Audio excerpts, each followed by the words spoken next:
Net দুনিয়ায় নতুন করে গুঞ্জন বেঁধেছে এখন।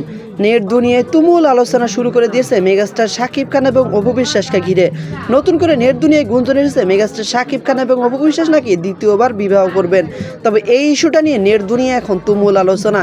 অনেকেই আমার ভিডিওতে কমেন্ট করেন এবং অনেকেই শুভকামনা দিচ্ছেন মেগাস্টার শাকিব খান এবং অপু বিশ্বাসকে। বিশেষ করে যারা অপুর ফ্যান ফলোয়ার রয়েছে তারা তো প্রত্যেকেই চায় অপু বিশ্বাস এবং মেগাস্টার শাকিব খানের যেন নতুন করে জুটি বাঁধেন, নতুন করে সংসার করে। তবে এমনটাই আশা কিন্তু নেটিজেনরা করতেছে। তবে এই বিষয়টা নিয়ে মেগাস্টার শাকিব খান এবং অপু বিশ্বাসের কাছ থেকে খুব তাড়াতাড়ি পজিটিভ রিভিউ আসবে বলে অনেকেই দাবি করতেছে। তবে মেগাস্টার শাকিব খান এবং অপু বিশ্বাস নতুন করে সংসার বাঁধুক, আমিও চাই, আপনিও চান। তবে এখানে কথা হচ্ছে মেগাস্টার শাকিব খান এবং অপু বিশ্বাসকে যদি সংসার বাঁধতে হয় তাহলে দুজনকে মিলিত হয়ে তারপরে সংসার বাঁধার সিদ্ধান্ত গ্রহণ করতে হবে। কিন্তু মেগাস্টার শাকিব খান এবং অপু বিশ্বাস এই দুজন এখন পর্যন্ত কোনো সারা শব্দ দেননি। তবে খুব তাড়াতাড়ি সারা শব্দ দিবেন বলে নেটিজেনরা দাবি করতেছে। আপনার ধারণা কি অবশ্যই জানাতে ভুলবেন না।